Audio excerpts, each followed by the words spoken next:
আসসালামু আলাইকুম এভরিওয়ান, সবাইকে ওলেটের ফ্রি বায়োলজি ক্লাসে স্বাগতম।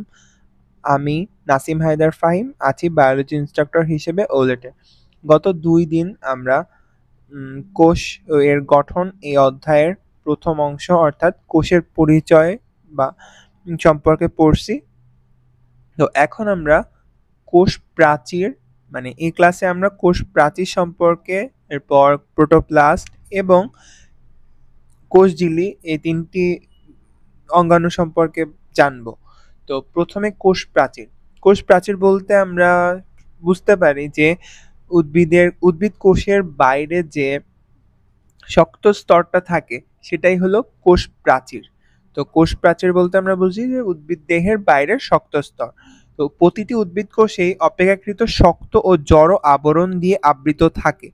প্রত্যেকটা উদ্ভিদ কোষই অপেক্ষাকৃত শক্ত ও জড় আবরণ দিয়ে আবৃত থাকে।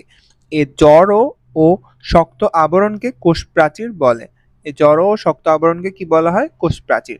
কোষ প্রাচীর উদ্ভিদ কোষের অন্যতম বৈশিষ্ট্য।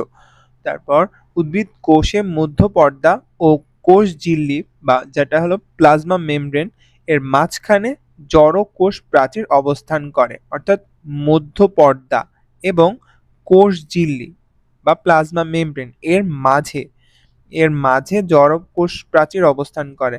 তো মধ্য পর্দা ও প্লাজমা মেমব্রেনের মাঝে কি অবস্থান করে? কোষ প্রাচীর। তারপর ব্যাকটেরিয়া এবং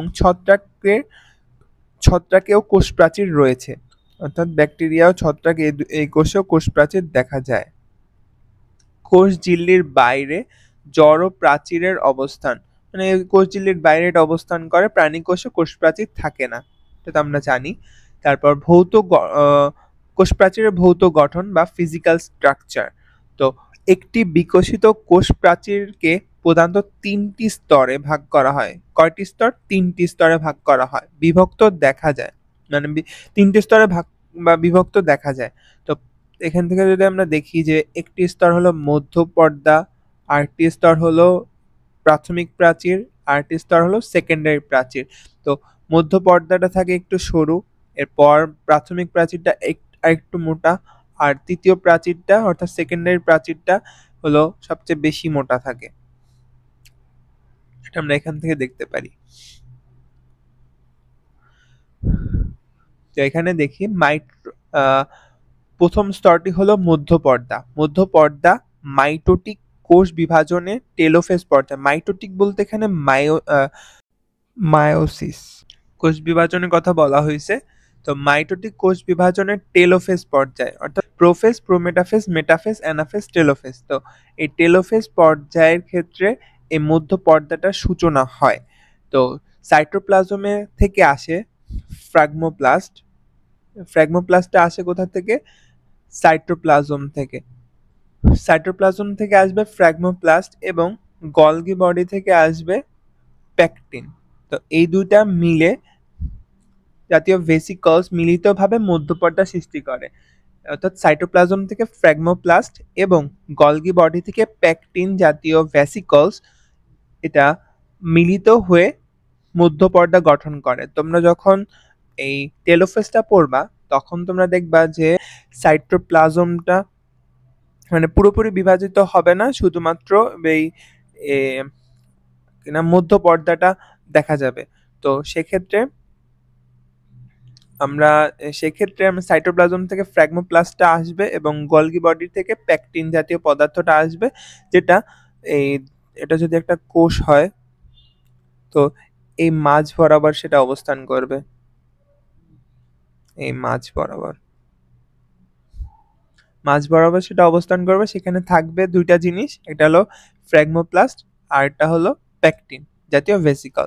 তো সাইটোপ্লাজম থেকে আসবে ফ্রাগমোপ্লাস্ট আর গলগি বডি থেকে আসবে প্যাকটিন। তারপর আমরা দেখি যে মধ্য পর্দায় পেকটিক অ্যাসিড বেশি থাকার কারণে এটি প্রথম দিকে জেলির মতো থাকে, অর্থাৎ মধ্য পর্দায় প্যাকটিক অ্যাসিডটা বেশি পরিমাণ থাকে, যার কারণে এটি প্রথম দিকে জেলির মতো থাকবে, কোষ প্রাচীরের যে স্তর দুটি পাশাপাশি কোষের মধ্যবর্তী সাধারণ পর্দা হিসেবে অবস্থান করে তাকে মধ্যপর্দা বলে। কোষ প্রাচীরের যে স্তরটি দুটি পাশাপাশি কোষের মধ্যবর্তী সাধারণ পর্দা হিসেবে অবস্থান করে তাদেরকে আমরা মধ্যপর্দা বলবো। এর প্রধান কাজ কি? এর প্রধান কাজ পাশাপাশি দুটি কোষকে শক্ত করে ধরে রাখা। পাশাপাশি দুটি কোষ থাকলে সেটাকে শক্ত করে ধরে রাখবে কে? মধ্যপর্দা। মধ্যপর্দার কাজ হলো দুটি কোষকে শক্তভাবে ধরে রাখা। এটি বিগলিত হয়ে গেলে দুটি কোষ পৃথক হয়ে যায়, মানে এটা যদি বিগলিত হয়ে যায় বা গলে যায় তখন দুটি কোষ আলাদা হয়ে যাবে। কোষ প্রাচীরের মধ্যপর্দা সম্পর্কে বই থেকে পড়ছি, তো এখন আমরা খাতায় দেখব তার আমরা কিভাবে কি মনে রাখতে পারি বা কিভাবে নোট করব সেটা আমরা একটু খাতায় দেখি। তো মধ্যপর্দার ক্ষেত্রে আমরা দেখছি কি, মধ্যপর্দার ক্ষেত্রে দুইটা অংশ থাকে বা দুইটা জিনিস থাকে। সেটা হলো প্রথমে থাকবে ফ্র্যাগমোপ্লাস্ট,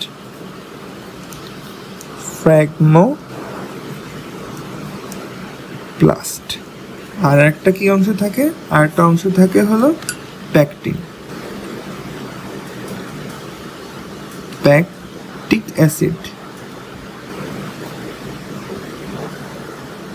এই দুইটা অংশ থাকে সাধারণতভাবে মধ্যপর্দায়। তো মধ্যপর্দার যে ফ্র্যাগমোপ্লাস্টটা আসে কোথা থেকে? ফ্র্যাগমোপ্লাস্টটা আসবে সাইটোপ্লাজম থেকে।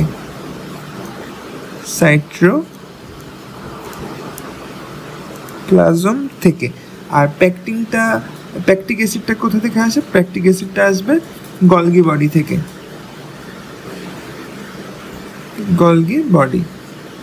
থেকে। তো তোমাদেরকে আমি একটা জিনিস দেখাইছিলাম যে মাইটোসিস প্রক্রিয়ার মাধ্যমে যে কোষ বিভাজনটা হয়, যে আমাদের দেহ কোষ বিভাজনটা হয় সেটা প্রথমে prophase, prometaphase, metaphase, anaphase, telophase. তো লাস্ট পর্যায়ে হলো টেলোফেজ, যেই পর্যায়ে মধ্যপর্দাটা উৎপন্ন হয়। সেক্ষেত্রে আমাদের যদি এই কোষটা হয়, এই কোষের এই মাঝ বরাবর এই মধ্যপর্দাটা উৎপন্ন হতে শুরু করে। অর্থাৎ এখানে সাইটোপ্লাজম থেকে ফ্র্যাগমোপ্লাস্ট আসে আর গলগি বডি থেকে প্যাকটিক অ্যাসিডটা আসে। তো এসে এখানে একটি পর্দা সৃষ্টি করে যার মাধ্যমে আমাদের সাইটোপ্লাজমের যে বিভাজনটা আছে সেটা শুরু হয়।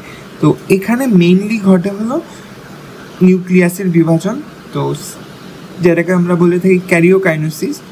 এর পরে ঘটে হলো সাইটোকাইনেসিস বা সাইটোপ্লাজমের বিভাজন, যেটা টেলোফেজ পর্যায়ের পরে ঘটে। কিন্তু এখানে মধ্যপর্দাটা আগে থেকে তৈরি হয়ে যায়। তো আমরা এই জিনিসটা বুঝলাম আশা করি।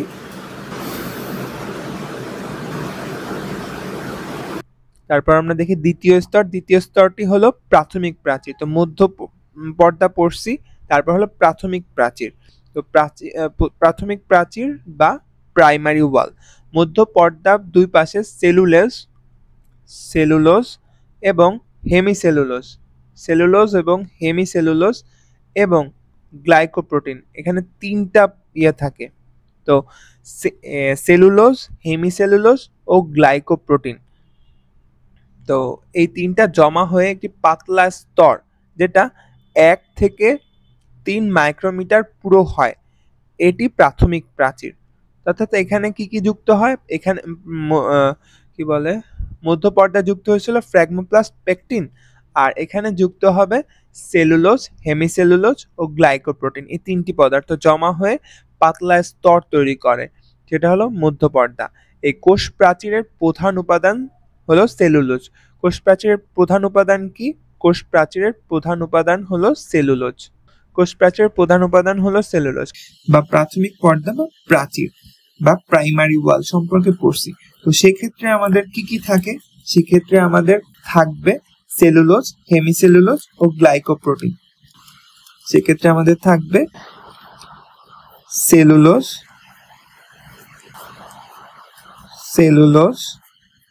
হেমিসেলুলোজ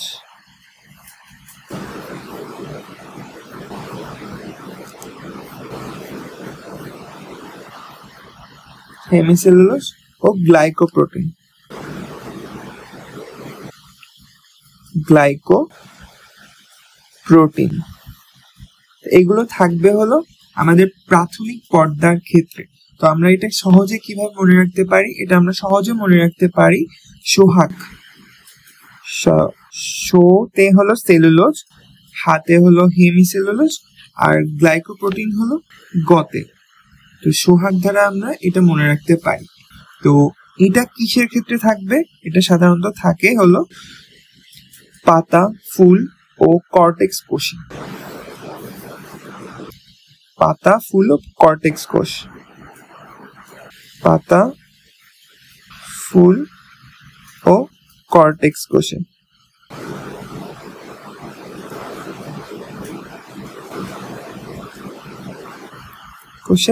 থাকে। তো আমরা এর মাধ্যমে বুঝলাম যে প্রাথমিক পর্দার ক্ষেত্রে থাকবে সেলুলোজ, হেমিসেলুলোজ ও গ্লাইকোপ্রোটিন, যেগুলোকে আমরা সোহাগ দ্বারা সোহাগ এই ছন্দটা দ্বারা আমরা মনে রাখতে পারি বা সহজে মনে রাখতে পারি। এরপর এর উদাহরণ বা এটি কোথায় থাকবে? এটি পাতা, ফুল ও কর্টেক্স কোষে থাকে প্রাথমিক প্রাচীর। কোন কোষে যেমন ট্রাকিড, ফাইবার ইত্যাদি কোষে প্রাথমিক প্রাচীরের অন্ততলে ভিতরের দিকে আর একটি স্তর তৈরি হয়। ট্রাকিড, ফাইবার এসবের ক্ষেত্রে প্রাথমিক প্রাচীরের নিচেও আরেকটি স্তর তৈরি হয়। এটি সাধারণত কোষের বৃদ্ধি পূর্ণাঙ্গ হবার পর ঘটে। এই স্তরটি অধিকতর পুরু, এটা অনেক বেশি পুরু থাকে। এটা কখন ঘটে? যখন বৃদ্ধি পূর্ণাঙ্গ হয় তখন। বৃদ্ধি পূর্ণাঙ্গ হলে এটা এ ধরনের স্তরটা হয় বা এ ধরনের স্তরটা হয়। হ্যাঁ, অধিকতর পুরু থাকে। এতে সাধারণত সেলুলোজ, লিগনিন জমা হয়। এতে সাধারণত কি জমা হয়? সেলুলোজ ও লিগনিন। তো এটি সেকেন্ডারি প্রাচীর বা তৃতীয় স্তর। সেকেন্ডারি প্রাচীর বা তৃতীয় স্তর।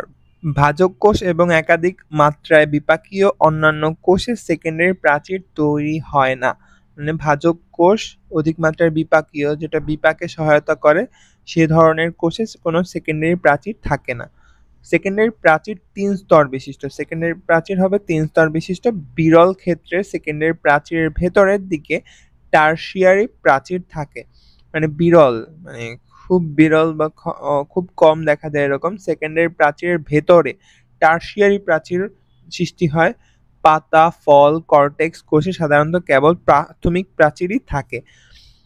কোষ প্রাচীরের নিচে প্লাজমা মেমব্রেনের অবস্থান। কোষ প্রাচীরের নিচে প্লাজমা মেমব্রেন বা কোষ ঝিল্লির অবস্থান করে। সেকেন্ডারি প্রাচীর সেটা হলো সেলুলোজ ও লিগনিন দ্বারা গঠিত, অর্থাৎ এটা সেলুলোজ ও লিগনিন দ্বারা গঠিত হবে। এক্ষেত্রে থাকবে সেলুলোজ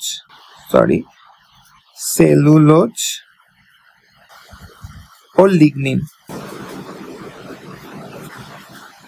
তো এই দুটো জিনিস দ্বারা এটি গঠিত হয়। এটা আমরা মনে রাখতে পারি শাল আছে না, শাল ধারা। সাথে হলো শাল বা শালা, যে কোনো দিয়ে মনে রাখতে পারো।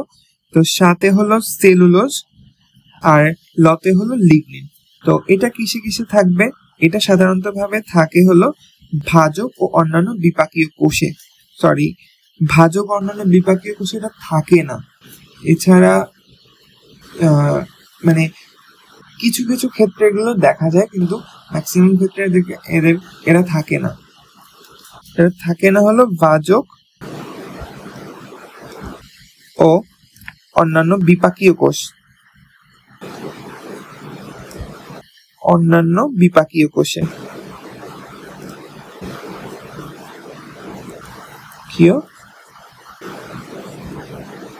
কোষে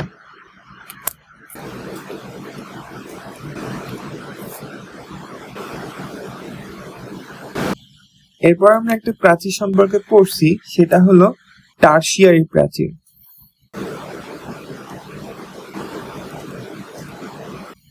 টারশিয়ারি প্রাচীর। টারশিয়ারি প্রাচীরটা কি? টারশিয়ারি প্রাচীরটা হলো সেকেন্ডারি প্রাচীরের ভেতরের দিকে সৃষ্ট যে প্রাচীরটা হয়, সেটাই হলো টারশিয়ারি প্রাচীর। তো সেটা হলো সেকেন্ডারি প্রাচীরের ভেতরের প্রাচীর, ভেতরের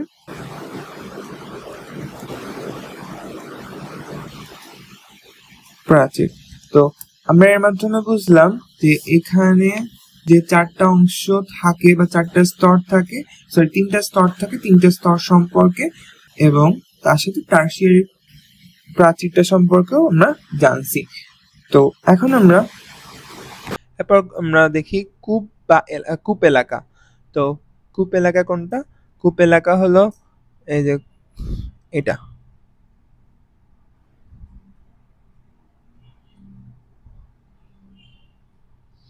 তো মধ্য পর্দার ওপর মাঝে মাঝে প্রাচীর সৃষ্টি না হওয়ার কারণে যে সরু নলাকার গর্তের সৃষ্টি হয় তাই হলো কূপ।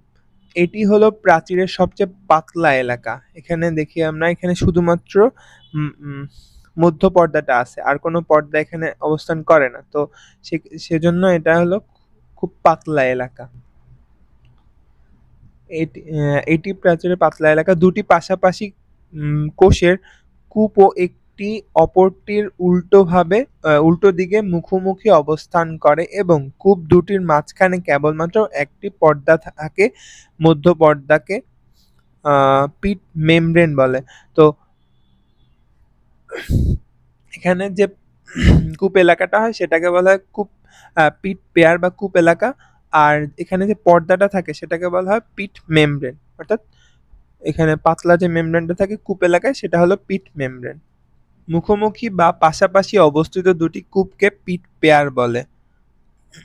এটা যদি মুখোমুখি হয়, এখানে আমরা যেমন দেখছি যে এখানে একটা কোষের অংশ আর এখানে একটা কোষের অংশ, তো দুইটা কোষের কূপ এলাকাটা এক জায়গায়, তো সেক্ষেত্রে সেটাকে বলবো আমরা পিট পেয়ার।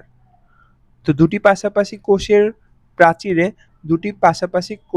প্রাচীরে এলাকায় ছিদ্রপথে নালাকার সাইটোপ্লাজমিক সংযোগ স্থাপিত হয়। এখানে নালাকার সাইটোপ্লাজমিক একটা সংযোগ স্থাপিত হয় যেটাকে প্লাজমোডেজমাটা বলে, একবচনে প্লাজমোডেজমা। তো আমাদের এই যে কূপ এলাকাটা হয় কোষ প্রাচীরে, উদ্ভিদ কোষের ক্ষেত্রে কোষ প্রাচীরে যে কূপ এলাকাটা হয় সেটা সাইটোপ্লাজমিক সংযোগ স্থাপন করে, যেটাকে বলা হয় প্লাজমোডেজমাটা, একবচনে সেটা প্লাজমোডেজমা। পাশাপাশি কোষের মধ্যে সংযোগ স্থাপন, খাদ্যবস্তু, পানি, হরমোন পরিবহন হলো প্লাজমোডেজমাটার প্রধান কাজ। আমরা পিট পেয়ার সম্পর্কে পড়ছি। তো পিট পেয়ার বলতে আমরা বুঝি যে এখানে যে কূপ এলাকাটা আছে, অর্থাৎ মানে প্রাথমিক প্রাচীর, তারপর সেকেন্ডারি প্রাচীর, এর মাঝখানে যে শুধুমাত্র ফাঁকটা আছে সেটাকে আমরা কূপ বলবো বা কূপ এলাকা বলবো বা পিট পেয়ার বলবো। আর পিট মেমব্রেন বলতে আমরা বুঝবো যে যেখানে এই মধ্য পর্দাটা শুধুমাত্র আমরা দেখতে পাচ্ছি এই কূপ এলাকায়, তো সেটা হবে কূপ মেমব্রেন বা পিট মেমব্রেন।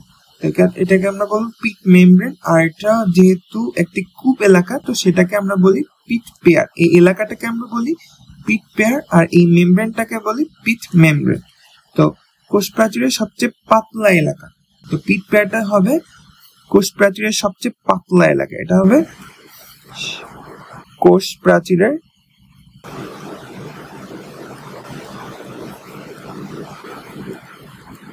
সবচেয়ে পাতলা এলাকা।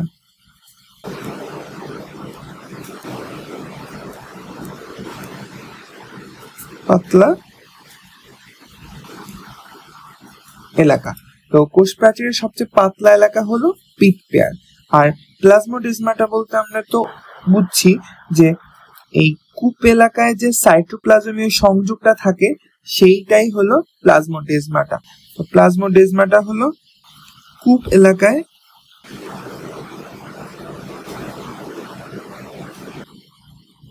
সাইটোপ্লাজমীয় সংযোগ।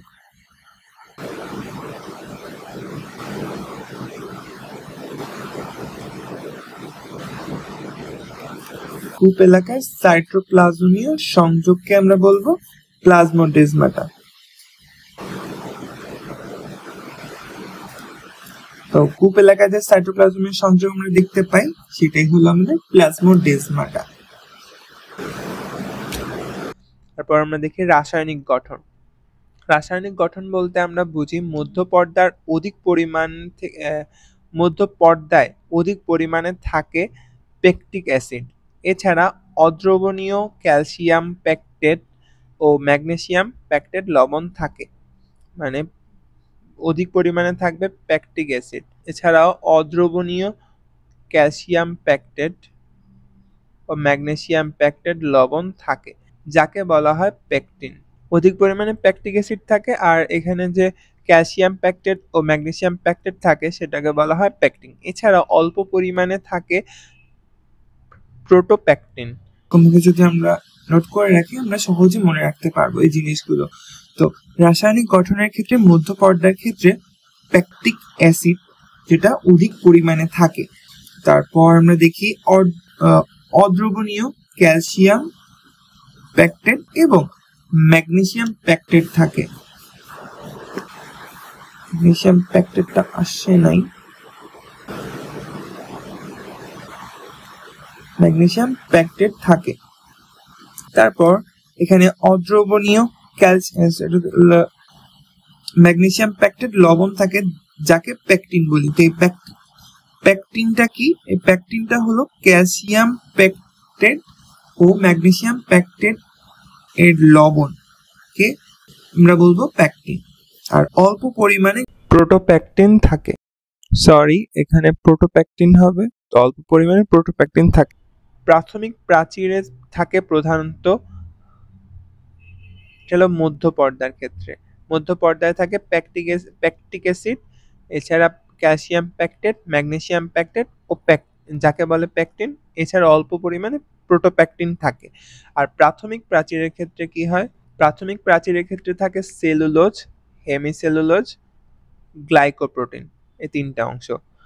Cellulose, hemicellulose, glycoprotein. সেলুলোজে জাইল্যান্স, অ্যারাভেন্স ও গ্যালাক্টেন্স, এই তিনটা পলিস্যাকারাইড থাকে। এই তিনটা হলো পলিস্যাকারাইড, এক একটা জাইল্যান্স, অ্যারাভেন্স ও গ্যালাক্টেন্স। তো এই তিনটা হলো পলিস্যাকারাইড, যেটা হলো হেমিসেলুলোজে থাকে। গ্লাইকোপ্রোটিনে কার্বোহাইড্রেট, প্রোটিন ও অন্যান্য পদার্থ থাকে। এই গ্লাইকোপ্রোটিনে থাকবে কার্বোহাইড্রেট, প্রোটিন ও অন্যান্য পদার্থ। আর জাইলোগ্লুকান নামক যে একটা হেমিসেলুলোজ আছে সেটা প্রাচীরের গঠনে ক্রসলিঙ্ক হিসেবে কাজ করে। প্রাচীর গঠনে ক্রসলিঙ্ক হিসেবে কাজ করে হলো জাইলোগ্লুকান। এখন একটু আগে আমরা প্রাথমিক প্রাচীরের রাসায়নিক গঠন সম্পর্কে পড়ছি। তো সেখানে আমরা কি দেখতে পাই? এই প্রাথমিক প্রাচীরে সেলুলোজ, হেমিসেলুলোজ ও গ্লাইকোপ্রোটিন এই সমন্বয়ে গঠিত। তো হেমিসেলুলোজের থাকবে জাইল্যান্স, অ্যারাভেন্স ও গ্যালাক্টেন্স, এই তিনটা অংশ। আর এর নামের শেষেই থাকবে অ্যান্স, মানে এই যে হেমিসেলুলোজ এর নামের শেষে থাকবে অ্যান্স শব্দটি। এরপর গ্লাইকোপ্রোটিনের ক্ষেত্রে আমরা দেখতে পাই কার্বোহাইড্রেট থাকবে, প্রোটিন ও অন্যান্য পদার্থ। তো গ্লাইকোপ্রোটিনের ক্ষেত্রে কার্বোহাইড্রেট, প্রোটিন ও অন্যান্য পদার্থ নিয়ে গঠিত। এরপর দেখি আমরা যে আমরা একটু আগে পড়ছি যে জাইলোগ্লুকান এটা হলো হেমিসেলুলোজ, যা প্রাচীর গঠনের ক্রসলিঙ্ক হিসেবে কাজ করে। প্রাচীর গঠনের ক্রসলিঙ্ক হিসেবে কাজ করে কোনটা? জাইলোগ্লুকান।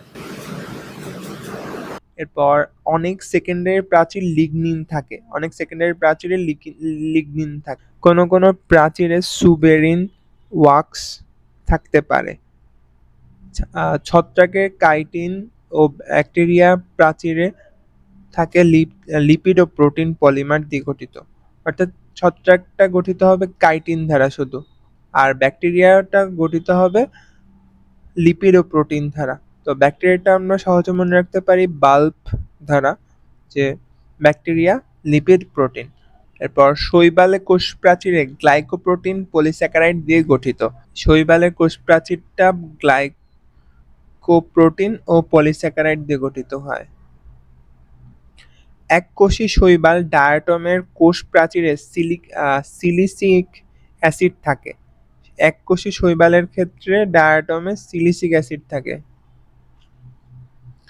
এগুলো হলো মনে রাখার জিনিস যে ছত্রাকের ক্ষেত্রে কাইটিন, ব্যাকটেরিয়ার ক্ষেত্রে লিপিড প্রোটিন, শৈবালের ক্ষেত্রে গ্লাইকোপ্রোটিন পলিস্যাকারাইড, এককোষী শৈবালের ক্ষেত্রে ডায়াটমিক কোষ প্রাচীরের সিলিসিক অ্যাসিড, এরপর আর্কিয়াদের কোষ প্রাচীরে গ্লাইকোপ্রোটিন স্তর ও পলিস্যাকারাইড নিয়ে গঠিত। আর্কিয়াদের কোষ প্রাচীর গ্লাইকোপ্রোটিন স্তর ও পলিস্যাকারাইড নিয়ে গঠিত। একটু আগে আমরা সেকেন্ডারি প্রাচীর সম্পর্ক পড়ছি, যেখানে আমরা জানি যে সেলুলোজ ও লিগনিন থাকে। তো এখন আমরা দুইটা প্রাণী, যেটা হলো ছত্রাক ও ব্যাকটেরিয়া। ছত্রাকের ক্ষেত্রে কাইটিন থাকবে আর ব্যাকটেরিয়ার ক্ষেত্রে লিপিড ও প্রোটিন থাকবে। তো লিপিড ও প্রোটিন ব্যাকটেরিয়ার ক্ষেত্রে বলছি যে বাল্ক ধারা আমি মনে রাখতে পারি, আর ছত্রাকটা মনে রাখতে পারি ছেকা, এটা ধারা। তো লিপিড ও প্রোটিন এর পলিমারকে বলা হয় পেপটিডোগ্লাইকান। তো লিপিড ও প্রোটিনের পলিমার যেটা পেপটিডোগ্লাইকান, যেটা দিয়ে ব্যাকটেরিয়ার কোষ প্রাচীর গঠিত হয়। সাধারণত কোষ প্রাচীরে 40% থাকবে সেলুলোজ, আর 20% থাকে, আর 30% থাকে পেকটিন ও 10% থাকে গ্লাইকোপ্রোটিন। তো এইসব নিয়ে একটা কোষ গঠিত হয়। 40% সেলুলোজ, 20% হেমিসেলুলোজ, 30% পেকটিন ও 10% গ্লাইকোপ্রোটিন থাকে। হেমিসেলুলোজ সূক্ষ্ম গঠন। এই সূক্ষ্ম গঠন যদি আমরা দেখি তাহলে উদ্ভিদ কোষে প্রাচীরের প্রধান উপাদান হলো সেলুলোজ। তো এর প্রধান উপাদান সেলুলোজ, এটা আমরা আগেও দেখছি। তো উদ্ভিদ কোষের প্রাচীরের প্রধান উপাদান হলো সেলুলোজ। সেলুলোজ হলো একটি পলিস্যাকারাইড যা 6 কার্বন বিশিষ্ট অসংখ্য বিটা ডি গ্লুকোজের অসংখ্য অণু নিয়ে গঠিত। 6 কার্বন বিশিষ্ট বিটা ডি গ্লুকোজের অসংখ্য অণু নিয়ে গঠিত হলো সেলুলোজ। 1 থেকে 3000 মানে 6 কার্বন বিশিষ্ট বিটা ডি গ্লুকোজের অসংখ্য অণু নিয়ে গঠিত পলিস্যাকারাইড হলো সেলুলোজ। 1 থেকে 3000 সেলুলোজ অণু নিয়ে একটি সেলুলোজ চেইন গঠন হয়। 1 থেকে 3000 অণু সেলুলোজ নিয়ে একটি সেলুলোজ চেইন 1000 থেকে 3000 সেলুলোজ অণু নিয়ে একটি সেলুলোজ চেইন গঠিত হয়। এরপর প্রায় 100টি সেলুলোজ চেইন মিলিত হয়ে একটি ক্রিস্টালাইন মাইসেলি গঠন করে। এরপর মাইসেলিকে প্রাচীরের ক্ষুদ্রতম গাঠনিক একক বলা হয়। মাইসেলিকে কোষ প্রাচীরের ক্ষুদ্রতম গাঠনিক একক বলা হয়। এরপর 20টি মাইসেলি মিলে মাইক্রোফাইব্রিল গঠন করে। এরপর 250টি মাইক্রোফাইব্রিল মিলিত হয়ে ম্যাক্রোফাইব্রিল গঠন করে। এরপর অনেকগুলো ম্যাক্রোফাইব্রিল মিলে এক একটি তন্তু গঠিত হয়। একটু আগে আমরা সূক্ষ্ম গঠনটা পড়ছি, অনেকটা রিডিং করার মতো পড়ে গেছি, কিন্তু আমরা তেমন ভাবে কিছু বুঝতে পারিনি বা নোট করতে পারিনি। তো সেখানে এখানে যদি আমরা গুছানো ভাবে দেখতে চাই, এইভাবে দেখতে পারি যে সেলুলোজ অণু, যেটা 1 থেকে 3000 অণু মিলে সেলুলোজ চেইন গঠন করে। মানে সেলুলোজ অণুটা যদি 1 থেকে 3000 অণু একসাথে মিলে তখনই একটা সেলুলোজ চেইন হবে। এই সেলুলোজ চেইনটা 100টা মিলে, মানে এই সেলুলোজ চেইন 100টা হলে সেটা ক্রিস্টালাইন মাইসেলি হবে। ক্রিস্টালাইন মাইসেলিটা যদি 20টা মিলে তখন সেটি মাইক্রোফাইব্রিল গঠন করে। আর আমরা এই পড়ছি একটু আগে যে ক্রিস্টালাইন মাইসেলি হলো কোষ প্রাচীরের সবচেয়ে ক্ষুদ্রতম একক। তারপর আমরা দেখি যে ক্রিস্টালাইন মাইসেলির 20টা মিলে মাইক্রোফাইব্রিল তৈরি করে বা উৎপন্ন হয়। মাইক্রোফাইব্রিল 250টা মিললে সেটা হবে ম্যাক্রোফাইব্রিল, এবং ম্যাক্রোফাইব্রিল অসংখ্য অর্থাৎ অগণিত মিললে উৎপন্ন হবে তন্তু বা ফাইবার। এরপর আমরা দেখতে পারি যে মাইসেলিকে কোষ প্রাচীরের ক্ষুদ্রতম গাঠনিক একক বলা হয়। এরপর আমরা দেখি কোষ প্রাচীরের কাজ কি। কোষ প্রাচীরের কোষের সুনির্দিষ্ট আকৃতি দান করে। মানে কোষ প্রাচীর কোষের সুনির্দিষ্ট আকৃতি দান করে, বাইরের আঘাত থেকে ভেতরের সজীব বস্তুকে রক্ষা করে, প্রয়োজনীয় শক্তি ও দৃঢ়তা প্রদান করে। অর্থাৎ কোষ প্রাচীর যদি একটু শক্ত প্রকৃতির থাকে তো সেটা বাইরের যেকোনো আঘাত থেকে রক্ষা করবে, দৃঢ়তা প্রদানে সহায়তা করে, পানি ও খনিজ লবণ শোষণ ও পরিবহনে সহায়তা করে। এর মাঝখানে যে কূপ এলাকা থাকে সেখানে সাইটোপ্লাজমীয় একটা সংযোগ থাকে, এটাকে আমরা দেখছি যে বলা হয় প্লাজমোডেসমাটা। তো সেটার মাধ্যমে খনিজ পদার্থ, খনিজ লবণ শোষণ ও পরিবহনে সহায়তা করে। এক কোষকে অন্য কোষ থেকে পৃথক করে। তারপর যেটা হলো করে থাকে মধ্যপর্দা। তারপর কোষ প্রাচীরের কূপ এলাকা, ছিদ্রপথ দিয়ে প্রয়োজনীয় বস্তু কোষের ভেতরে বা বাইরে চলাচল করতে পারে। বহি ও অন্ত উদ্দীপনার পরিবাহক রূপে প্লাজমোডেসমাটা কাজ করে, যেটা আমরা বলছি। তারপর আমরা দেখি, আচ্ছা, এখানে কোষ প্রাচীরের শেষ, মানে কোষ প্রাচীরের এইটুকুই। তারপর আমরা দেখব এখন প্রোটোপ্লাস্ট।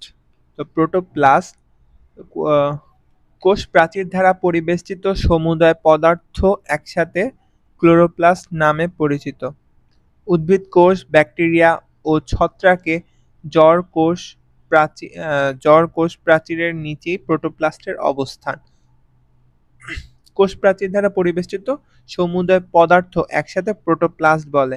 মানে কোষ প্রাচীরের মধ্যে যে লিন্যায় পদার্থটা বা থাকে সেটাই হলো প্রোটোপ্লাস্ট। তো উদ্ভিদ কোষ, ব্যাকটেরিয়া ও ছত্রাকে জড় কোষ প্রাচীর, মানে কোষ প্রাচীরটা জড় থাকে, সেই কোষ প্রাচীরের নিচেই প্রোটোপ্লাস্টের অবস্থান। তো প্রোটোপ্লাস্ট দুই ভাগে বিভক্ত, একটা হলো সজীব প্রোটোপ্লাস্ট, একটা হলো নির্জীব বস্তু বা অপ্রোটোপ্লাজমীয় উপাদান। সজীব প্রোটোপ্লাজম আর নির্জীব বস্তু বা অপ্রোটোপ্লাজমীয় উপাদান। নিম্নে এদের বর্ণনা দেয়া হলো। আমরা একটা দেখি, কোষীয় বিপাক ক্রিয়ায় সৃষ্ট বহু নির্জীব বস্তু কোষের সাইটোপ্লাজমে এবং কোষ গহ্বরে জমা হয়। কোষীয় বিপাকের ক্ষেত্রে যেসব সৃষ্ট নির্জীব বস্তু, যেগুলো অপ্রয়োজনীয় বা বস্তু, সেগুলো কোষের সাইটোপ্লাজমে এবং কোষ গহ্বরে জমা করা হয়। এদেরকে কোষস্থ নির্জীব বস্তু বলা হয়। এদেরকে বলা হয় কোষস্থ নির্জীব বস্তু। নির্জীব বস্তুগুলো দ্রবীভূত অবস্থায় ক্রিস্টাল হিসেবে, ফোঁটা বা দানা বস্তু হিসেবে অবস্থান করতে পারে। মানে নির্জীব বস্তুগুলো দ্রবীভূত অবস্থায় ক্রিস্টাল হিসেবে, ফোঁটা বা দানা বস্তু হিসেবে অবস্থান করতে পারে। নির্জীব বস্তুগুলো প্রধান 3 ভাগে ভাগ করা হয়: সঞ্চিত খাদ্য, নিঃসৃত খাদ্য এবং বর্জ্য পদার্থ। এই 3 ভাগে ভাগ করা হয়। এরপর আমরা দেখি প্রোটোপ্লাজম। প্রোটোপ্লাজম বলতে আমরা কি বুঝি? কোষের অভ্যন্তরে অর্ধস্বচ্ছ, আঠালো ও জেলির ন্যায় অর্ধ তরল কলয়েডধর্মী সজীব পদার্থই হলো প্রোটোপ্লাজম।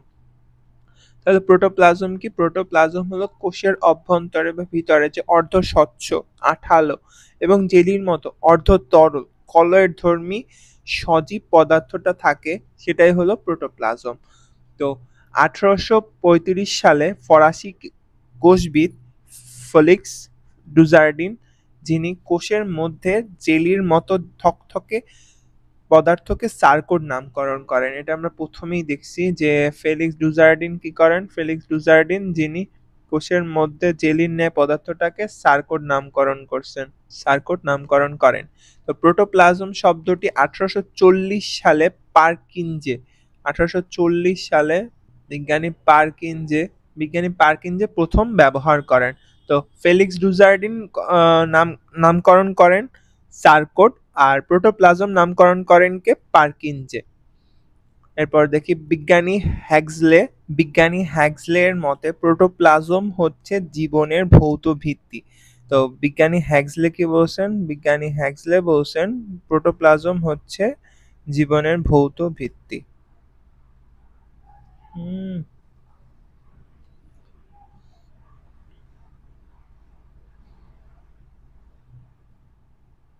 তো কারণ প্রোটোপ্লাজম কোষের তথা দেহের সকল মৌলিক জৈবিক কার্যাবলী সম্পাদন করে থাকে, এজন্য প্রোটোপ্লাজমকে জীবনের ভৌত ভিত্তি হিসেবে চিহ্নিত করা হয়। তো এটা মানে প্রোটোপ্লাজমকে জীবনের ভৌত ভিত্তিতে চিহ্নিত করা হয়, তার কারণ কি ছিল? তার কারণ ছিল দেহের সকল মৌলিক জৈবিক কার্যাবলী সম্পন্ন হয় প্রোটোপ্লাজমে, এর জন্য একে জীবনের ভৌত ভিত্তি বলা হয়। এতে 70% থেকে 90% থেকে পানি। এ থেকেই বোঝা যায় কেন পানির অপর নাম জীবন। পানিকে ফ্লুইড অফ লাইম বলা হয়। পানিকে কি বলা হয়? পানিকে বলা হয় ফ্লুইড অফ লাইম। কারণ কোষের শরীরবৃত্তীয় প্রক্রিয়াসমূহ পানির উপস্থিতি ছাড়া সম্পূর্ণ বা সুসম্পন্ন হয় না। পানির অভাবে প্রোটোপ্লাজম শুকিয়ে কোষ মারা যেতে পারে। এছাড়া উদ্ভিদের ক্ষেত্রে বীজের অঙ্কুরোদ্গমের জন্য পানির প্রয়োজন রয়েছে। পানির অভাবে প্রোটোপ্লাজম শুকিয়ে কোষ মারা যেতে পারে এবং এছাড়াও অঙ্কুরোদ্গম যখন হয় বীজের তখনও প্রচুর পানির প্রয়োজন হয়।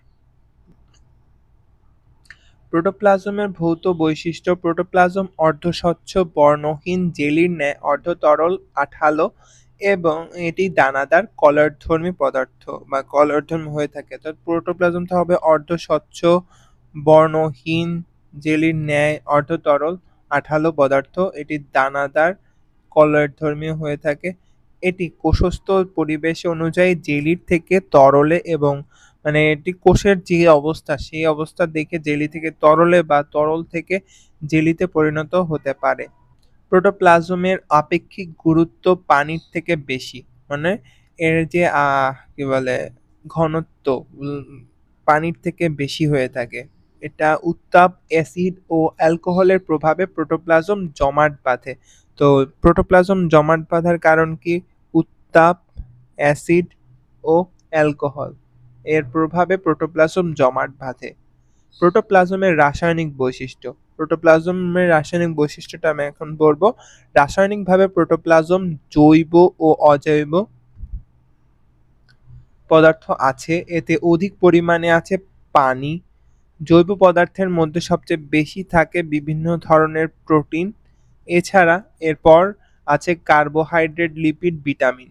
তো এখানে কি কি অবস্থান করে? সবচেয়ে বেশি থাকবে পানি, জৈব পদার্থের ক্ষেত্রে প্রোটিন, এরপর কার্বোহাইড্রেট, লিপিড ও ভিটামিন, এগুলো প্রোটোপ্লাজম অবস্থান করে। এছাড়াও থাকে oxygen, hydrogen, nitrogen, carbon, copper, zinc, এগুলো sodium, potassium, magnesium, calcium, sulphur, iron, এই প্রত্যেকটাই থাকে প্রোটোপ্লাজমের মধ্যে, যেগুলো হলো জৈব উপাদান, জৈব ও অজৈব উপাদান। প্রোটোপ্লাজমের জৈবিক বৈশিষ্ট্য, বায়োলজিক্যাল প্রপার্টিস। তো প্রোটোপ্লাজম বিভিন্ন ধরনের উত্তেজনায় সাড়া দেয়। খাদ্য তৈরি, খাদ্য হজম, আত্তীকরণ, শ্বসন, বৃদ্ধি, জনন ইত্যাদি ক্ষেত্রে সকল ক্ষেত্রে মেটাবলিক কার্যক্রমে প্রোটোপ্লাজম সাহায্য করে। প্রোটোপ্লাজমের জৈবিক বৈশিষ্ট্য, জীবের বৈশিষ্ট্য। প্রোটোপ্লাজমে জৈবিক বৈশিষ্ট্য, জীবের বৈশিষ্ট্য। অভিস্রবণ প্রক্রিয়ায় প্রোটোপ্লাজম পানি গ্রহণ ও ত্যাগ করতে পারে। এদের মৃত্যুও ঘটে। প্রোটোপ্লাজমের চলন: প্রোটোপ্লাজম কখনোই স্থির থাকে না। প্রোটোপ্লাজমের এই গতিময়তাকে চলন বলা হয়। কোষ প্রাচীরযুক্ত ও কোষ প্রাচীরবিহীন প্রোটোপ্লাজম চলনে ভিন্নতা দেখা যায়। কোষ প্রাচীরযুক্ত প্রোটোপ্লাজমের ক্ষেত্রে জলস্রোতের মতো যে চলন তাকে আবর্তন বা সাইক্লোসিস বলে। আবর্তন আবার দুই ধরনের হয়ে থাকে, একমুখী, বহুমুখী। একমুখী যে চলনে প্রোটোপ্লাজম একটি গহ্বরকে কেন্দ্র করে কোষ প্রাচীরের পাশ দিয়ে নির্দিষ্ট পথে একদিকে ঘুরতে থাকে, ওটা সে তাকে বলা হয় একমুখী আবর্তন। যেমন পাতা ঝাঁঝির কোষস্থ প্রোটোপ্লাজমের চলন। পাতাঝাঁঝির কোষস্থ প্রোটোপ্লাজমের চলন।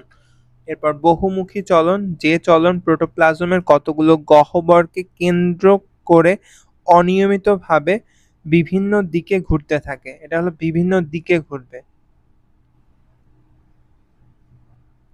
এক্ষেত্রে ঘুরবে বিভিন্ন দিকে, তখন তাকে আমরা বলবো বহুমুখী আবর্তন। তো সেক্ষেত্রে আছে ট্রাইডেস্ক্যান্থিয়া কোষস্থ প্রোটোপ্লাজমের চলন। এরপর আমরা দেখি প্রোটোপ্লাজমের প্রধান অংশ। তো প্রোটোপ্লাজমের প্রধান অংশ হলো প্লাজমা মেমব্রেন বা কোষ ঝিল্লি, সাইটোপ্লাজম ও নিউক্লিয়াস, এ তিনটি হলো প্রোটোপ্লাজমের প্রধান অংশ। আমরা দেখি প্লাজমা মেমব্রেন বা কোষ ঝিল্লি। প্লাজমা মেমব্রেন বা কোষ ঝিল্লি, কোষ যেটা ইংলিশ টার্ম হলো প্লাজমা মেমব্রেন বা সেল মেমব্রেন। তো কোষ প্রাচীরের ঠিক নিচে সমস্ত প্রোটোপ্লাজমকে ঘিরে একটি সজীব ঝিল্লি থাকে। এই ঝিল্লিকে প্লাজমা মেমব্রেন বা কোষ ঝিল্লি বলা হয়। কোষ প্রাচীরের ঠিক নিচে প্রোটোপ্লাজমকে ঘিরে যে ঝিল্লিটা থাকবে সেটাই হলো কোষ ঝিল্লি বা প্লাজমা মেমব্রেন। অন্যভাবে প্রতিটি সজীব কোষের প্রোটোপ্লাজম যে সূক্ষ্ম স্থিতিস্থাপক বৈষম্যভেদ্য লিপোপ্রোটিন দ্বারা গঠিত সজীব দ্বিস্তরী ঝিল্লি দিয়ে আবৃত থাকে। এই যে বৈষম্যভেদ্য লিপোপ্রোটিন দ্বারা গঠিত সজীব দ্বিস্তরী ঝিল্লি দ্বারা আবৃত, সজীব দ্বিস্তরী ঝিল্লি দ্বারা আবৃত থাকবে, তাদেরকে আমরা বলবো প্লাজমা মেমব্রেন বা কোষ ঝিল্লি। একে প্লাজমা লেমা বা সাইটোমেমব্রেন নামেও অভিহিত করা হয়। প্লাজমা লেমা বা সাইটোমেমব্রেন নামেও আখ্যায়িত করা হয়। কার্ল নাগেলি ও ক্র্যামার এই দুইটা সর্বপ্রথম এই ঝিল্লিকে প্লাজমা মেমব্রেন নামকরণ করা হয়। মানে নামকরণ করেন কে? কার্ল নাগেলি ও ক্র্যামার সর্বপ্রথম এই ঝিল্লিকে প্রোটোপ্লাজম বা প্লাজমা মেমব্রেন নামকরণ করেন। তবে বর্তমানে অনেকে একে বায়োমেমব্রেন বলতে চান। যে কিউ প্লোয়ার প্লাজমা মেমব্রেন প্লাজমা লেমা শব্দটি ব্যবহার করেন। ঝিল্লিটি স্থানে স্থানে ভাঁজ সৃষ্টি হতে পারে। প্রতিটি ভাঁজকে মাইক্রোফাইব্রিল বলেন, মাইক্রোভিলাস বলে বহুবচনে, যেটা মাইক্রোভিলাই। কোষাভ্যন্তরে অধিক প্রবিষ্ট মাইক্রোভিলাসকে বলা হয় পিনোসাইটিক ফোস্কা।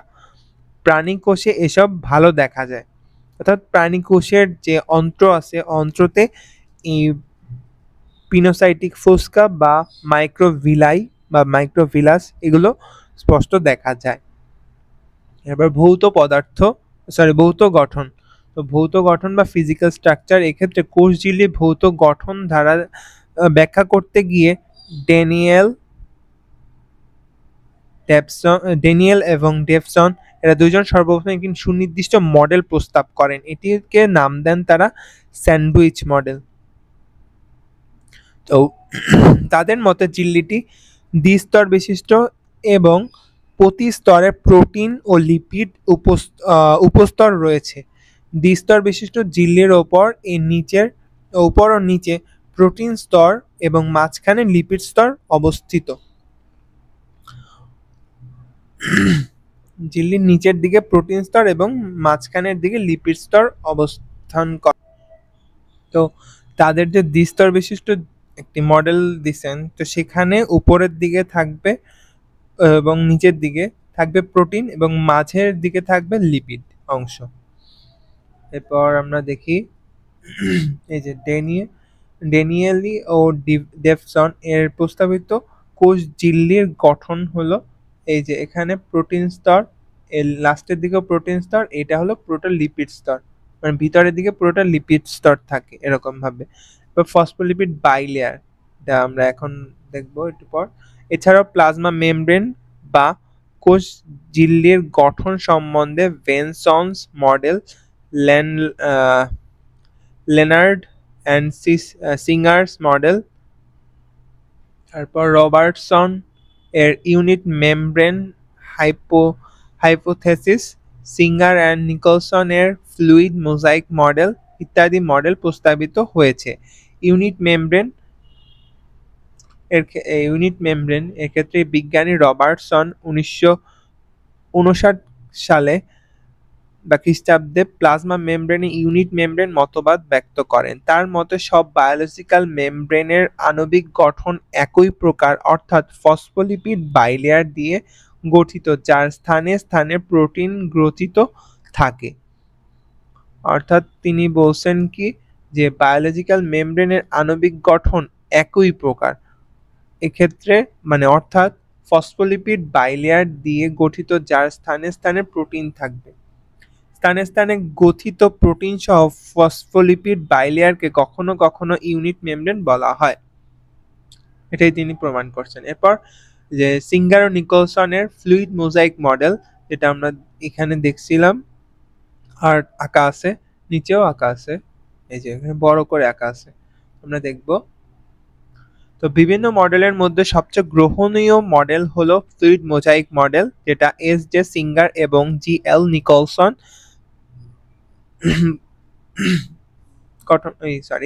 তুলে ধরেন।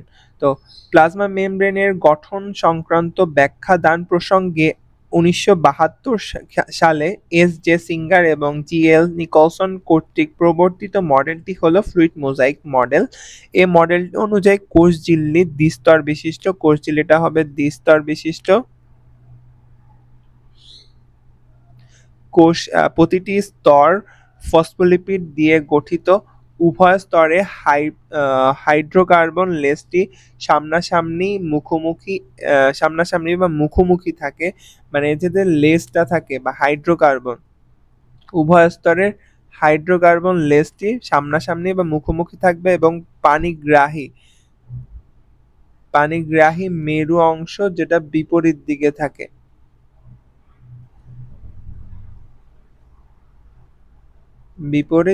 থাকবে। এখানে পানিগ্রাহী বলতে বোঝানো হয়েছে যেটা পানিকে আকর্ষণ করে এরকম। ঝিল্লির প্রোটিন অণুগুলো ফসফোলিপিড স্তরে এখানে সেখানে বিক্ষিপ্ত অবস্থায় থাকে। কার্বোহাইড্রেট এবং অন্যান্য উপাদানও ফসফোলিপিডের মাধ্যমে এখানে সেখানে মিশে থাকতে পারে। অর্থাৎ কার্বোহাইড্রেট ও অন্যান্য উপাদানগুলো ফসফোলিপিডের মাধ্যমে এখানে সেখানে মিশে থাকতে পারে। ফসফোলিপিড, এই যে ফসফোলিপিড বাইলেয়ারটা, এটা আমরা একটু পরে দেখব। তো ফসফোলিপিড স্তরের মাধ্যমে বিক্ষিপ্তভাবে থাকতে পারে বা থাকে। কার্বোহাইড্রেট এবং অন্যান্য উপাদান ফসফোলিপিডের মাধ্যমে সেখানে থাকে। লিপিড অণুর মাধ্যমে প্রোটিন এরূপ বিন্যাসকে সিঙ্গার ও নিকলসন সমুদ্র তলের ভাসমান হিমশৈলের সাথে তুলনা করেছেন। লিপিড অণুর, এটা দাগানো আছে যদিও, লিপিড অণুর মধ্যে প্রোটিনের এরূপ বিন্যাসকে সিঙ্গার ও নিকলসন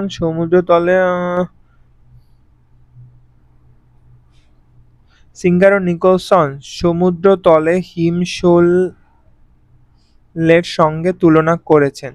তো সদৃশ্যগত এর কারণে এই মডেলটিকে আইসবার্গ মডেলও বলা হয়ে থাকে, যেহেতু এটা আইসের মতো উপরের নিচের দিকে এই মাথাগুলো বা ফসফোলিপিড বাইলেয়ারের মাথাগুলো অবস্থান করে, যেগুলো হলো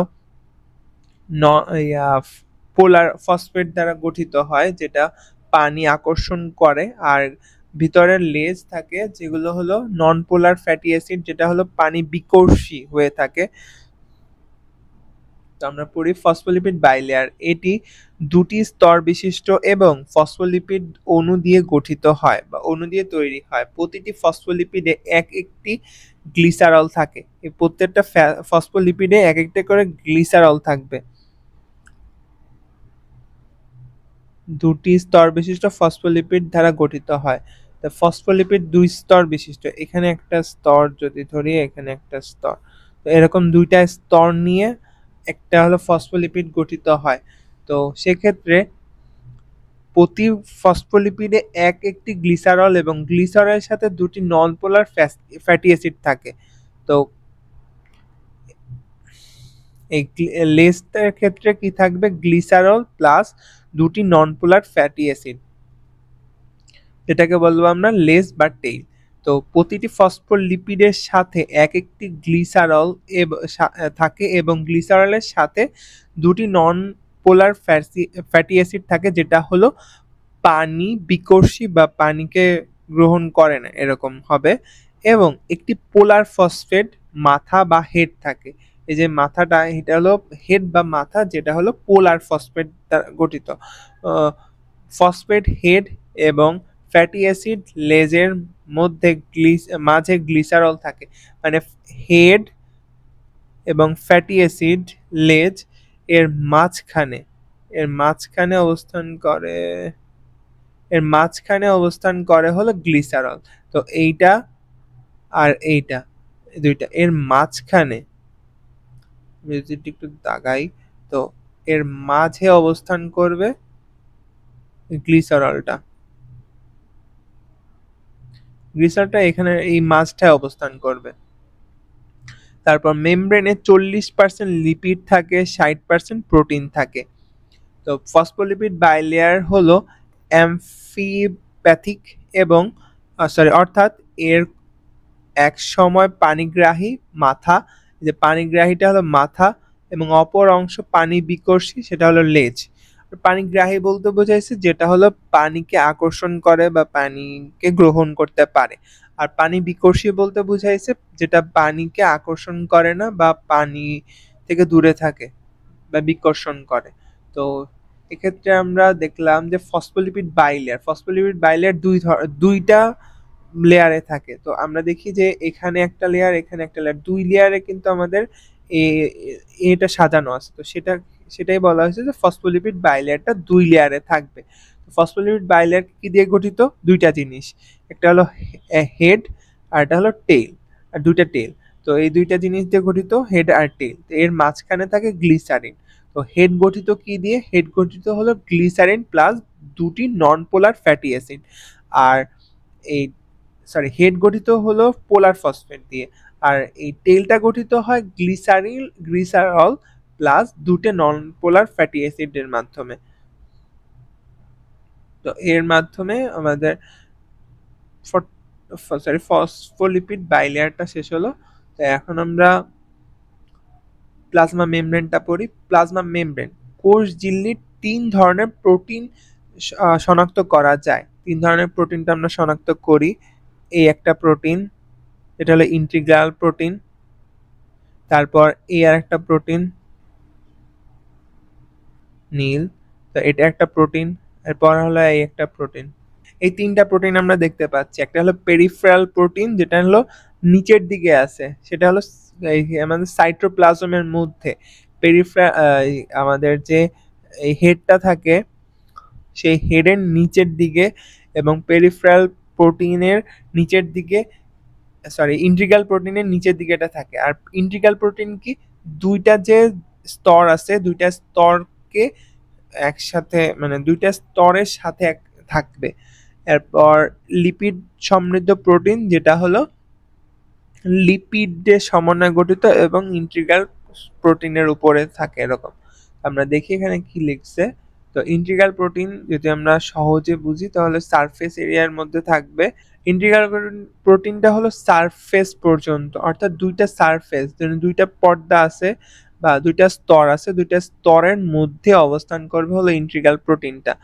এরপর পেরিফেরাল প্রোটিন ঝিল্লির সারফেসে হালকা অবস্থান করে। ঝিল্লির যে আছে সেখানে হালকাভাবে অবস্থান করবে পেরিফেরাল প্রোটিন। তো সেটা হলো সাইটোপ্লাজমের মধ্যে অবস্থান করে। এরপর লিপিড সমৃদ্ধ প্রোটিন, লিপিড কোরে সম্পৃক্ত প্রোটিন, এটাই বলছে। তো ইন্টিগ্রাল প্রোটিনগুলো ঝিল্লির উভয় সারফেস পর্যন্ত ব্যাপ্ত থাকে, মানে দুইও ধরনের সারফেসই ব্যাপ্ত থাকবে। পেরিফেরাল বা বাহ্যিক প্রোটিন এগুলো ঝিল্লির সারফেসে হালকাভাবে অবস্থান করে, অর্থাৎ নিচের দিকে। আর লিপিড সমৃদ্ধ প্রোটিন যেটা হলো লিপিড কোরে সম্পৃক্ত থাকে। মেমব্রেনে অবস্থিত প্রোটিনই মেমব্রেন প্রোটিন, মানে এইসব মেমব্রেনে অবস্থিত প্রোটিনকে বলা হয় মেমব্রেন প্রোটিন। মেমব্রেন প্রোটিনের কাজ কি? প্রকৃত কোষে প্লাজমা মেমব্রেন অনেক ধরনের কাজ করতে পারে। প্রধান কাজ হলো একটি প্রতিবন্ধকতা হিসেবে কাজ করা, যাতে পানিগ্রাহী অণু আয়ন সহজে এপার ওপার আসা যাওয়া না করতে পারে। এই কাজ করতে হলে এই কাজ করে হলো ফসফোলিপিড বাইলেয়ার। অন্য সকল কাজ করে মেমব্রেন প্রোটিন। অর্থাৎ প্রকৃতপক্ষে আমরা এটা থেকে কি বুঝলাম যে প্লাজমা মেমব্রেন অনেক ধরনের কাজ করে থাকে। এর প্রধান প্রতিবন্ধকতা এদের প্রধান কাজ কি? এদের প্রধান কাজ হলো একটি প্রতিবন্ধকতা হিসেবে কাজ করা, যাতে প্রাণীগ্রাহী অণু মানে প্রাণী যেটা আকর্ষণ করে এমন অণু বা আয়ন সহজে এপার থেকে ওপারে না যেতে পারে। এই কাজটি করে থাকে ফসফোলিপিড বাইলেয়ার। ফসফোলিপিড বাইলেয়ারটা তাহলে কি কাজ করে, যে পানিগ্রাহী যে অংশগুলো আছে তো সেগুলোকে যেন সহজেই ঢুকতে না পারে সে ব্যবস্থাটা করে। অন্য সকল কাজ করে মেমব্রেন প্রোটিন, অন্য সকল ধরনের কাজ করবে মেমব্রেন প্রোটিন। মেমব্রেন প্রোটিন কি করে তাহলে, যেমন hormone, neurotransmitter, receptor mediated endocytosis ইত্যাদির জন্য রিসেপ্টর হিসেবে কাজ করে, রিসেপ্টর হিসেবে কাজ করবে। তারপর দেখি যেমন ইনসুলিনের রিসেপ্টর বিশেষ চ্যানেল, পাম্প, ক্যারিয়ার এবং ইলেকট্রন ট্রান্সপোর্ট চেইনের মাধ্যমে বিভিন্ন অণু, আয়ন, ইলেকট্রন ট্রান্সপোর্ট করে থাকে। এরপর এনজাইম হিসেবে কাজ করে। তো মেমব্রেন প্রোটিন এনজাইম হিসেবেও কাজ করতে পারে। সেল মেমব্রেনে অবস্থিত মেমব্রেন বাউন্ড এনজাইম বা অ্যাডিনিলেট সাইক্লেস এটিপি থেকে সাইক্লিন এএমপি সংশ্লেষ করে টিস্যু এবং অঙ্গের কোষ গ্রুপের সাথে শক্তভাবে ধরে রাখতে, অর্থাৎ কোষের সাথে কোষের সংযুতি রক্ষা করতে সহায়তা করে। কতক প্রোটিন সাইটোস্কেলেটনের সাথে সংযুক্ত হয়ে স্থির অবস্থায় থাকে। কতক প্রোটিন সাইটোস্কেলেটন মানে কি, কোষীয় কঙ্কাল, কোষীয় কঙ্কালের সাথে যুক্ত হয়ে স্থির অবস্থায় থাকতে পারে। তো এটা হলো মেমব্রেন প্রোটিনের কাজগুলো। প্রথমে হরমোন, নিউরোট্রান্সমিটার, রিসেপ্টর এগুলো হিসেবে কাজ করে, এগুলো রিসেপ্টর হিসেবে কাজ করে। তারপর বিশেষ channel, pump, carrier, electron transport চেইনের মাধ্যমে আয়ন, ইলেকট্রন ট্রান্সপোর্ট করতে পারে, এনজাইম হিসেবে কাজ করতে পারে। তারপর টিস্যু এবং অঙ্গের কোষ গ্রুপের সাথে শক্তভাবে ধরে রাখতে এবং কোষের সাথে কোষের সংযুতিতে রক্ষা সহায়তা করে। যেমন আমরা জানি যে মধ্যপর্দা সাধারণতভাবে উদ্ভিদ কোষকে জোড়া রাখতে সহায়তা করে। অপরদিকে আমাদের প্রাণীদেহের ক্ষেত্রে কিন্তু কোষ ঝিল্লি বা এই মেমব্রেনটাই সাধারণতভাবে এক কোষের সাথে অন্য কোষের লেগে থাকতে বা একত্রে থাকতে সহায়তা করে, সংযুতিতে রক্ষা করতে সহায়তা করে। কতক প্রোটিন সাইটোস্কেলেটনের সাথে সংযুক্ত হয়ে স্থির অবস্থায় থাকে। মানে কতগুলো প্রোটিন সাইটোস্কেলেটন মানে কোষীয় কঙ্কালের সাথে সংযুক্ত হয়ে স্থির অবস্থায় থাকতে পারে। তারপর গ্লাইকোলাইসিস, গ্লাইকোক্যালিক্স। এরপর হলো গ্লাইকোক্যালিক্স। গ্লাইকোক্যালিক্স হলো একটি ঝিল্লির ওপর একটি চিনির স্তর বিশিষ্ট ফসফোলিপিড অণুর সঙ্গে কার্বোহাইড্রেট শৃঙ্খল যুক্ত হয়ে গ্লাইকোলিপিড ও প্রোটিন অণুর সাথে কার্বোহাইড্রেট যুক্ত হয়ে গ্লাইকোপ্রোটিন উৎপন্ন করে। গ্লাইকোপ্রোটিন ও গ্লাইকোলিপিডকে মিলিতভাবে গ্লাইকোক্যালিক্স বলে। তো এখানে বলছে যে ফসফোলিপিডের সাথে যখন কার্বোহাইড্রেট যুক্ত হয় সেটা হলো ফসফোলিপিড। ফসফোলিপিডের সাথে কার্বোহাইড্রেট যুক্ত হলে সেটা হবে গ্লাইকোলিপিড। আর প্রোটিন অণুর সাথে যদি কার্বোহাইড্রেট যুক্ত হয় তখন সেটাকে বলবো গ্লাইকোপ্রোটিন। তো গ্লাইকোপ্রোটিন এবং গ্লাইকোক্যালিক প্রোটিন এবং গ্লাইকোলিপিডকে একত্রে বলা হয় গ্লাইকোক্যালিক্স। কার্বোহাইড্রেট শৃঙ্খলগুলো সবসময় ঝিল্লির বহিঃস্তরে অবস্থান করে। কার্বোহাইড্রেট যে শৃঙ্খলগুলো সবগুলো কোথায় অবস্থান করে, ঝিল্লির বহিঃস্তরে বা বাইরের স্তরটায়। তারপর কোলেস্টেরল হলো স্টেরয়েড জাতীয় পদার্থ। এটি লিপিড জাতীয় পদার্থ বলে ফ্যাট বা তেল নয়। এটা লিপিড জাতীয় পদার্থ তবে ফ্যাট বা তেল নয়, এটি স্টেরয়েড জাতীয় পদার্থ। কোলেস্টেরলের এক মাথায় অবস্থিত হয় ওএইচ গ্রুপটি, যেটা হলো পানিগ্রাহী বা পানি আকর্ষণ করতে পারে, অন্য অংশটি পানি বিকর্ষী। এক অংশ পানি আকর্ষী এবং অন্য অংশ পানি বিকর্ষী হয়ে থাকে। ফসফোলিপিড অণুর ফাঁকে ফাঁকে এগুলো অবস্থান করে। তো আমরা একটু দেখি যে ফসফোলিপিড অণুর ফাঁকে ফাঁকে কোথায় অবস্থান করে। এখানে আমরা যদি খেয়াল করি তাহলে আমরা দেখব এই যে কোলেস্টেরল, এই কোলেস্টেরলটা এই যে এই ফসফোলিপিড অণুর ফাঁকের মধ্যে আছে। সেটাই বলছে যে ফসফোলিপিড অণুর ফাঁকে ফাঁকে এটি অবস্থান করে। এরপর প্রাণী কোষের ঝিল্লিতে এটি অপেক্ষাকৃত বেশি থাকে। সেল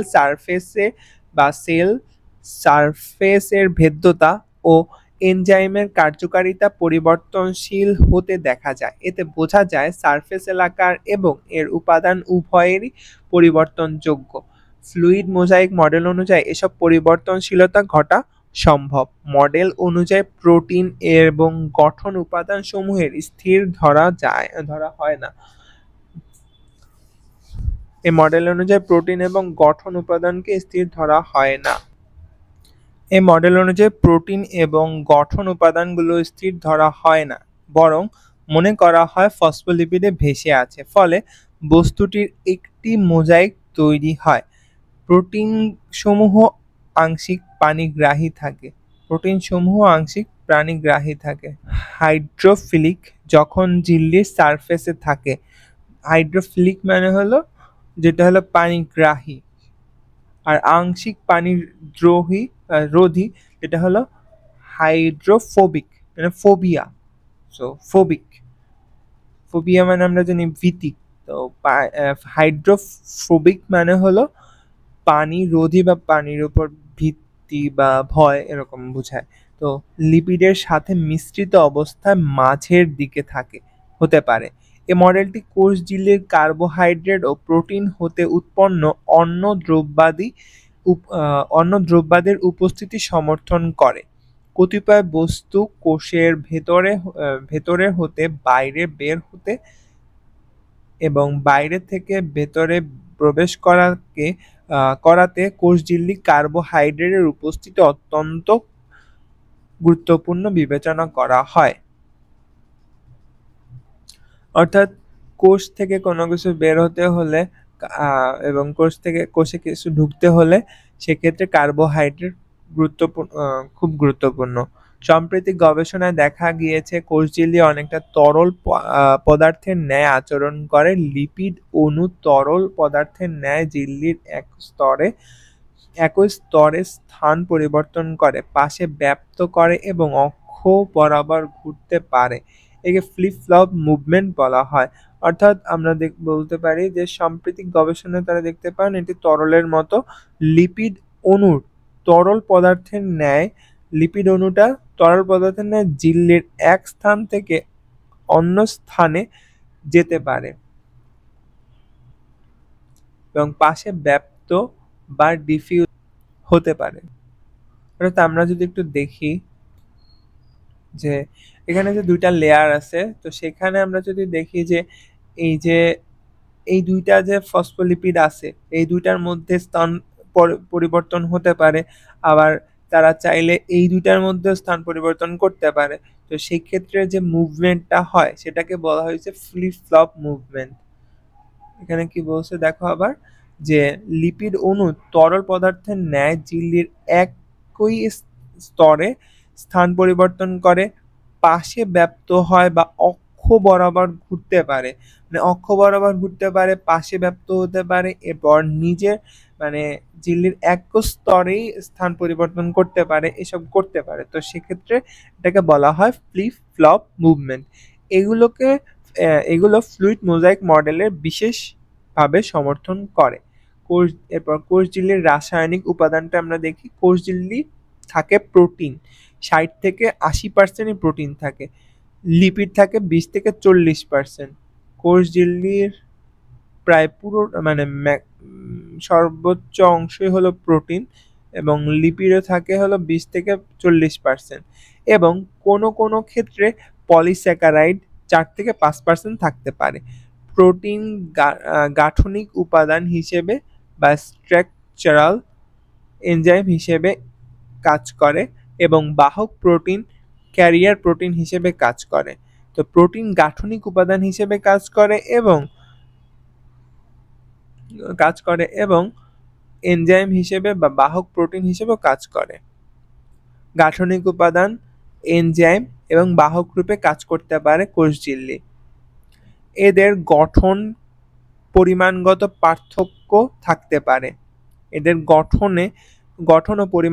পার্থক্য থাকতে পারে। কোষঝিল্লির মোট শুষ্ক ওজনের প্রায় 75 ভাগই হলো প্রোটিন। লিপিড প্রধানত ফসফোলিপিড হিসেবে থাকে। এখানে লিপিডটা যে থাকে, লিপিডটা সাধারণত ফসফোলিপিড হিসেবে থাকে। ইতোমধ্যে 5 রকম ফসফোলিপিড শনাক্ত করা হয়েছে।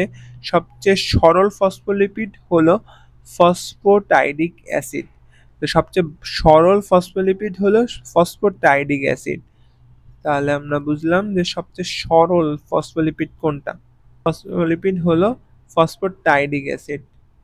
অন্য 4টি জটিল প্রকৃতির, মানে একটি সরল ফসফোলিপিড আর অন্য যে 4টি থাকে সেগুলো থাকে জটিল প্রকৃতির। জটিল ফসফোলিপিডের মধ্যে লেসিথিন প্রধান। জটিল যে ফসফোলিপিডটা আছে তার মধ্যে লেসিথিন প্রধান। ঝিল্লিস্থ কোষ ফসফোলিপিডের অর্ধেকের বেশি লেসিথিন থাকে। ঝিল্লিস্থ ফসফোলিপিডের ক্ষেত্রে অর্ধেকের বেশি ফসফোলিপিড থাকে। এটা হলো জটিলের মধ্যে প্রধান, লেসিথিন থাকে, যেটা হলো জটিলের মধ্যে প্রধান। কোনো কোনো ক্ষেত্রে আরএনএ পেঁয়াজের কোষে থাকতে পারে। এরপর ঝিল্লির কাজ দেখি। এটি কোষীয় সব বস্তুকে ঘিরে রাখে, বাইরের প্রতিকূল অবস্থা থেকে রক্ষা করে, অভ্যন্তরীণ বস্তুকে রক্ষা করে। কোষ ঝিল্লির মধ্য দিয়ে বস্তুর স্থানান্তর, ব্যাপন, নিয়ন্ত্রণ ও সমন্বয় হয়। ঝিল্লিটি একটি কাঠামো হিসেবে কাজ করে যাতে বিশেষ এনজাইম এতে বিন্যস্ত থাকতে পারে। বাইরে থেকে ভেতরে বা ভেতর থেকে বাইরে বস্তু স্থানান্তর হয়। বিভিন্ন বৃহদাণু সংশ্লেষণ করতে পারে। বিভিন্ন রকমের তথ্যের ভিত্তিতে বা ইনফরমেশন সোর্স হিসেবে কাজ করে। পারস্পরিক বন্ধন, বৃদ্ধি, চলন ইত্যাদি কাজেও এর ভূমিকা রয়েছে।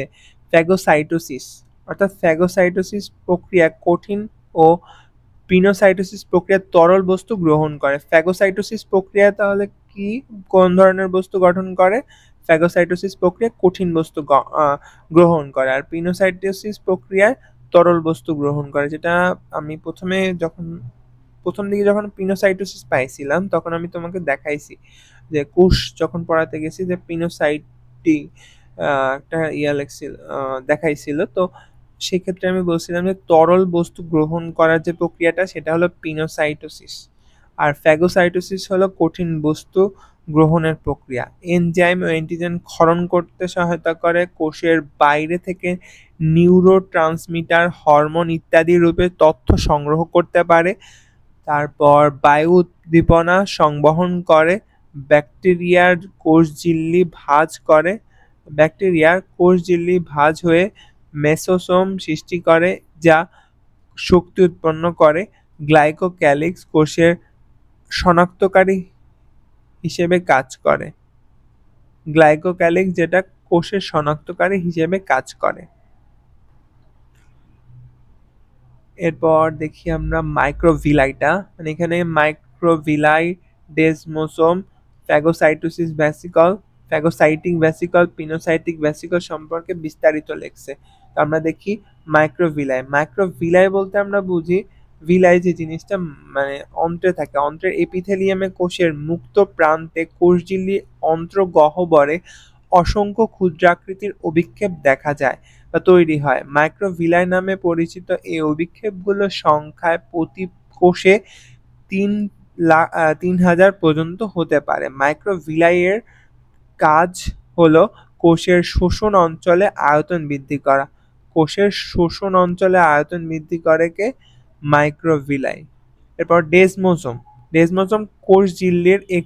কোষঝিল্লির কোনো কোনো স্থানে টনোফাইব্রিল নামক অসংখ্য ফিলামেন্ট যুক্ত বৃত্তাকার অঞ্চল দেখা যায়। তো কোষঝিল্লির বিভিন্ন স্থানে একটা কোষ এবং এই একটা কোষ, তো এদের মধ্যবর্তী একটা স্থানে যদি এরকম একটা গোল কিছু দেখা যায়,